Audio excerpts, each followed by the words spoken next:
अभी तक भगवान ने ये बताया कि किस प्रकार से किस किस तरह के जो लोग होते हैं, 7 तरह के लोग बताए कि मुझे प्राप्त हो सकते हैं अपनी भक्ति के माध्यम से, अच्छी तरह से प्राप्त कर सकते हैं अगर मुझे समर्पित हो जाए तो अब आगे के श्लोक में भगवान बता रहे हैं कि जो भजन के माध्यम से, जो भक्ति के माध्यम से जो मुझे प्राप्त होंगे तो उसका स्वरूप कैसा होगा, ये बता रहे हैं। तो 9वें अध्याय के 34वें श्लोक में मन्मना भव मद्भक्तो मद्याजी मां नमस्कुरु मामे वैश्यसि युक्त्वैव मात्मानं मत्परायणः।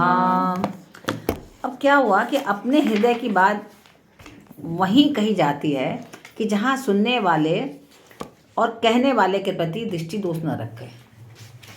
कहने वाले के प्रति दृष्टि दोष ना हो, जैसे कि आपसे हम कुछ कह रहे हैं, ऐसी सी बात, ये बात, हाँ ऐसी सी बात है, ये है ना, तो आप ये बड़ी वो है, ज्ञानी है, तो जो बात करेंगे अपने लिए करेंगे, है ना। आप मतलब आप उसमें व्यंग कसें या आप दोष देखें, ये देखो कैसी कैसी बातें करती है, तो आपके सामने अपने हृदय की बात फिर आदमी नहीं कर पाएगा। सही बात है। तो अगर उसके प्रति आदर भाव हो कि नहीं, जो कह रहा है वो बिल्कुल सही कह रहा है, तो क्या होगा कि वो व्यक्ति आपके सम्मुख सही बात रख पाएगा। ठीक है। इसी कारण भगवान, क्योंकि अर्जुन के मन में भगवान के प्रति आदर भाव था, कोई दृष्टि दोष नहीं था कि अरे ये तो ऐसी पता नहीं क्या क्या बोलते रहते हैं, ऐसा नहीं था। उनके प्रति आदर भाव था कि नहीं, जो श्री कृष्ण कहेंगे वो बिल्कुल सच कहेंगे। तो इस आदर भाव से अपने हृदय की गोपनीय बात भगवान श्री कृष्ण अर्जुन से कह रहे हैं। सबसे नहीं कहते, लेकिन अर्जुन को बता रहे हैं इतनी गोपनीय बात, है ना। मद भक्त, कि जो मेरा भक्त है, कि तू भी मेरा भक्त हो जा। इसका मतलब हुआ कि तू केवल मेरे साथ ही अपनापन कर। 10 जगह नहीं, भगवान ने पिछले बताया था ना, कोई तांत्रिक की पूजा कर रहा है, कोई पितरों की कर रहा है, कोई किन्हीं देवताओं की कर रहा है, 50 जगह कर रहे हो, फिर भी तुम मुझे ही प्राप्त होगे, है ना, कहीं और जाओगे नहीं। तो वही भगवान कह रहे हैं कि तू केवल मेरे साथ अपनापन कर, केवल मेरे साथ ही संबंध जोड़, 100 लोगों से संबंध मत जोड़, जो कि अनादिकाल से स्वतः सिद्ध है ना। हम जीव और वो परमात्मा, हम आत्मा और वो परमात्मा, अनादिकाल से हम लोग एक है। लेकिन हम संबंध आके भ्रमित हो जाते हैं ना, और भ्रमित होकर कभी किसी से, कभी किसी से, कभी किसी से, अपने स्वार्थ बस, कि हमें ये चीज़ मिल जाए तो हम उसकी पूजा करने लगे, हम ये चीज़ प्राप्त हो जाए तो हम उनकी पूजा करने लगे। तो हम अपने अपने स्वार्थ की सिद्धि के लिए हम अलग अलग उससे करने लगते हैं। तो मैं फिर बहुत लोगों में ये भी घमंड आ जाता है कि मैं अमुक वर्ण का हूँ, मैं अमुक आश्रम का हूँ, अमुक संप्रदाय का हूँ, अमुक नाम वाला हूँ। इस प्रकार अपने वर्ण, आश्रम, इन सब के अहंकार मन में आ जाता है ना। आप जैसे जाइए तो बोलेंगे, जो लोग शैव की पूजा, शैव लोग जो होंगे वो कहेंगे हम तो शैव हैं, साउथ में भी, हाँ साउथ में भी नहीं, काशी में भी। तो और कुछ होते हैं वैष्णव, कहते नहीं हम तो वैष्णव हैं, हम तो उनकी पूजा नहीं करते, है ना। और तो लेकिन भगवान कह रहे हैं ये मन में कोई अहंकार मत लाओ कि ये वो ऐसे कुछ इतने भ्रमित मत हो कि कभी तंत्र में चले जाओ, कभी मंत्र में चले जाओ, कभी किसी में चले जाओ। तो क्या है कि असत रूप से बनी हुई वास्तविक अहंकार को वास्तविक सत रूप में बदल दो, जो अपने मन में अहंकार है, क्योंकि मैं तुम्हारा हूँ और तुम मेरे हो। सत्य तो यह है कि मैं तुम्हारा हूँ और तुम मेरे हो, फिर तेरा मेरा स्वाभाविक साथ ही अपनापन हो जाएगा, जो वास्तव में है, कोई अलग नहीं है। इसलिए तुम इसको समझो। तो ये बात भगवान श्री कृष्ण इसलिए कह पा रहे हैं क्योंकि अर्जुन के मन में उनके प्रति आदर का भाव है। ये नहीं कि तुम ऐसी अपना बनाए जा रहे हैं बातें तो उनकी बात कौन सुने, ऐसा नहीं। मन मना भव, पहले बोला मद भक्त, कि तुम मेरे भक्त बन जाओ, है ना। अब क्या कह रहे हैं, मन मना भव, कि मेरा मन भी अपना तुम मेरे में ही लगाओ। तो मन कहाँ लगता है, जहाँ पर अपनापन हो, जहाँ किसी से प्रियता हो, है ना। तो लगता है कि अरे इसका तो मेरा साथ अखंड बना रहा है, कभी साथ टूटे ना, हमेशा हम लोग साथ में रहें, ऐसी भावना आती है। जहाँ पे मन लगता है, जहाँ पे अपनापन होता है, और लगता है कि मैं तो इसको भूल ही नहीं सकता क्योंकि ये तो मेरा अपना है, मैं तो इसको बहुत ही प्यार करता हूँ। तो भगवान कह रहे हैं कि तू मेरे मन वाला हो जा, जब तू मेरे मन वाला हो जाएगा तो अपने आप ही मेरी तरह भक्ति करेगा तू, हर समय मेरे ही चिंतन करेगा। किसका चिंतन करता है? जीव जो है किसका चिंतन करता है? रात नहीं, भगवान का कहाँ करता है? वो तो राधे ने अपने बच्चों का, अपने पति का, जिसके प्रति उसका मन लगा रहता है उसका करता है ना, जिससे प्यार करता है।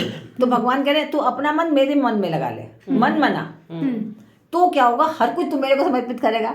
आप देखो ना, हर अच्छी चीज आपका देने का किसका मन करता है कि मैं अपने बच्चे को दे दूं, या एक प्रेमी अपनी प्रेमिका को देना चाहेगा कि मैं अपनी अच्छी चीज, कोई अच्छी चीज लाए, चलो मैं इसको पकड़ा दूं। तो ये भाव जो होता है हर किसी में है ना, ये नहीं किसी एक में होता, हर किसी में होता है। आप कभी जो सबसे अच्छी चीज होगी सोचोगे कि मैं अपनी बेटी को दे दूं, तो ला करके तुरंत, तो भगवान करे मेरे में मन लगा ले तू।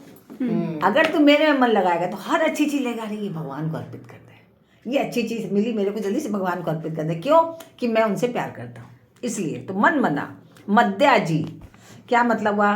कि तू मेरी ही पूजा करने वाला बन। 10 की पूजा मत कर, अभी इसकी पूजा कर रहा है, उसकी पूजा कर रहा है, उसके नहीं, मेरी पूजा करने वाला हो। मतलब खाना पीना, सोना जागना, काम धंधा, जो भी कुछ क्रिया करता है तू, सब कुछ मेरे को समर्पित कर दे, कि सब कुछ तेरा ही है। अब आप देखो, जो पिता लोग अगर घर में कार्य करते हैं तो क्या कहते हैं? मैं अपने बच्चों परिवार के लिए कर रहा हूँ, यही कहते हैं ना। किसके लिए कर रहे हैं? पूरे परिवार के लिए कर रहे हैं। अब तो माएँ भी करें तो माएँ भी यही कहती है, भाई हम किसके लिए कर रहे हैं? ऑब्वियस उद्देश्य उनका यही होता है कि मेरे बच्चे बहुत योग्य बन जाए, है ना। तो ऐसे तुम जितनी भी क्रियाएं करो सब मुझे समर्पित करो, मत त्याजी, और किसी के लिए मत करो। तो सब कुछ क्या हो जाएगा? मेरी पूजा हो जाएगी। वो हर कुछ हमने समर्पित कर दिया तो बचे ही क्या? पूजा ही तो हो गई, सब कुछ पूजा हो गई। और माम नमस्कुरु, और मेरे को ही नमस्कार कर, और 36 जगह नमस्कार करने की जरूरत नहीं है, मेरे को ही नमस्कार कर। मद्या जी का मीनिंग क्या है? मद्या जी का मतलब मेरी पूजा करना कर, मेरी पूजा कर, तू मेरे लिए आराधना कर, किसी और की आराधना मत कर, सिर्फ मेरे लिए पूजा कर, मेरे लिए पूजा करने वाला हो। माम नमस्कुरु, और मेरे को ही नमस्कार कर। तो जो मेरा जो कुछ अनुकूल प्रतिकूल या सामान्य विधान है उसको तो प्रसन्न होके सह, ये सोच, तब उनकी कृपा है, उनकी कृपा है। और जो अपने मन का मिल जाए तो ये उनकी दया है, तो दोनों तरह से उन्हीं का है ना। ये भी उनका, वो भी उनका, तो हमारा बचा क्या? तो हम क्यों दुखी हो? हम तो खुश रहे फिर। तो मैं चाहे तेरे मन और मान्यता से सर्वथा विरुद्ध फैसला दे दूं, जो तू चाह रहा है उसके विरुद्ध भले मैं फैसला दे दूं, तो भी उसमें तू प्रसन्न रहे। तो भी ये नहीं कि फिर करो कि अरे इन्होंने दिया नहीं तो मैं भगवान को नहीं मानता। अब बहुत से लोग ऐसा कहते हैं, आते हैं तो कहते हैं अरे हम तो भगवान की बड़ी पूजा किया, भगवान ने तो मेरा एक भी काम नहीं किया, तो भगवान की पूजा ही छोड़ दिया। तो भैया, तो पूजा उनकी किया सिर्फ अपने स्वार्थ के लिए किया ना। ऐसे ही यहाँ पे एक इंसिडेंट हुआ था, यहीं पे शायद आपके टावर में। तो भगवान करें, जो मनुष्य हानि और परलोक के भय से मेरे चरणों में पड़ते हैं, मेरे शरण होते हैं, वे वास्तव में अपने सुख और सुविधा के ही शरण में हो रहे हैं, मेरी शरण में नहीं है। वो तो सिर्फ अपनी सुख सुविधा के लिए, वो जो अगर ऐसा कर रहा है या दुनिया के दिखावे के लिए कर रहा है, या अपनी सुख सुविधा चाहता है इसलिए कर रहा है, इसलिए नहीं कर रहा है कि उसको मेरी शरण चाहिए। मेरे शरण होने पर किसी से कुछ भी सुख सुविधा पाने की इच्छा होती नहीं। तो क्या होता है? तो वो सर्वथा मेरे शरणागत फिर कहा जाएगा। अगर मेरी शरणागत हो गया, फिर भी दूसरे से इच्छा कर रहे हो कि वो सुख दे मेरे को, उसने ऐसा नहीं किया, इसने ऐसा नहीं किया, तुम कहाँ शरणागत हुए? फिर तो शरणागत नहीं हुए ना।